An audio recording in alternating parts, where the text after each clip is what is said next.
Yes, mga kaboomers, meron tayo rito preparation sa ceramic. Ito mga kaboomers, nakita nyo naman yung kanyang estrada.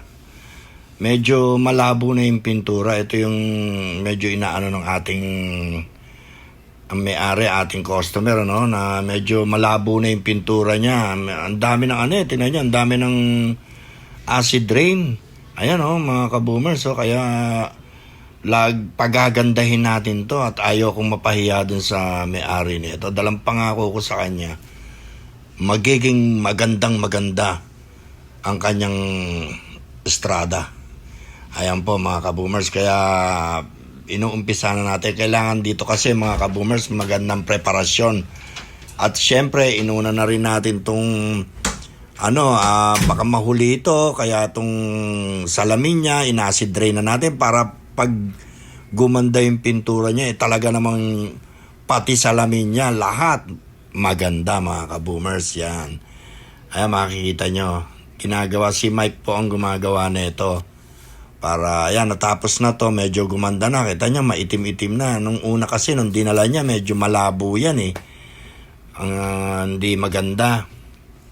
Ayan mga kaboomers, makikita nyo, inaano na natin yan, pina-asphalt ko na rin para pag binaping natin to, talagang bigay na bigay yung kulay niya, talagang lumabas yung kulay niya para walang makasagabal dun sa gagawin natin. Kaya mga kaboomers, kaya binabaping na natin yan mamaya. Kaya kailangan nating i-asphalt muna, babapingin na yan. Yan mga kaboomers. Nga pala mga kaboomers, huwag niyo pong kalimutan. Siyempre, mag-ano lang po tayo rito, subscribe sa aking channel at i-hit po natin yung button para maano natin, lahat yung mga videos natin updated tayo. At siyempre, mag-like na rin kayo mga kaboomers. Maraming salamat po. At yun lang po, kaligayahan na po na isang content creator yon. Ayan mga kaboomers, pinakita ko sa inyo, nakita nyo may guweto before and after. Ito po ang before. Yung talagang dati niyang nung dinala niya rito, ayun ang after. Tingnan nyo nung nabapping na natin. Ayan. Pero hindi pa rin yan mga kaboomers. Babapingin pa rin natin, titirahin pa rin natin ng mas makintab yan. Talagang pagagandahin natin to para naman makita naman nung may-ari at yung sinabi ko hindi ako mapahiya. Ayan po, si Mike po ang gumagawa niyan.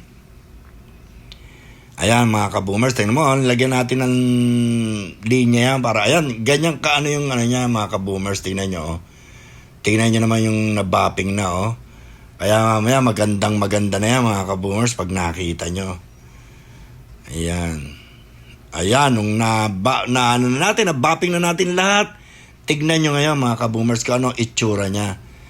Diba? Kita nyo, napakakintab. Napakaganda niya mga kaboomers. Talagang tingnan nyo, sobra. Nung mapahira na siya, nabapping na natin, pinapahira na natin ng ceramic. Ayan po, tignan nyo po. Napakaganda mga kaboomers. Kaya talagang matutuwa yung may-ari. Ayan, pinapahira na po natin ng ceramic yan. Ako nga mga kaboomers, talagang sabi ko, talagang alam ko gaganda talaga tong sasakyan na to. Kasi original paint po ito. Original po ito. Wala ritong repaint. Kaya talagang sabi ko, buong loob ko na mapapaganda namin ni Mike ito. Ayan mga kaboomers, tignan nyo. Napakaganda niya. Talagang pinag-igihan naman talaga ni Mike talaga. Pinaghirapan niya rin mga kaboomers. Kaya maganda po ang kinalabasan. At siguradong matutuwa si Sir pag nakita niya ito. Diba? Ayan parang hindi naman tayo mapahiya sa kanya. Ang ganda ang lupit ng pagkapula niya talaga. Kung makikita niyo ng personal to, magugulat kayo. Hindi niyo akalain na magiging ganyan yan. Para na siyang laruan mga kaboomers. Ang ganda-ganda niya na po. Yes mga kaboomers, eto po tayo, nandito po yung may-ari na itong estrada. Medyo interviewin lang natin kung satisfied siya dun sa ginawa natin. Ayan po yung kanyang estrada mga kaboomers. Ayan Ayan. Elvis. Yes po. Kamusta po ang lagay ng aming ginawang ano nyo sa unit nyo po na estrada? Nakakagulat. Kasi nung dinala ko dito, hindi naman ganito kapula yun. Pero bakit ngayon kumintab palalo at pulang-pula na siya. Oh, di ba sir? Ang ganda, no? Gumanda. Nakaseramik po kasi to mga idol. Ito pinaseramik ni sir. Mike, halika, ito naman po yung gumawa. Mga idol, kaya nga, halika, dito ka, Mike.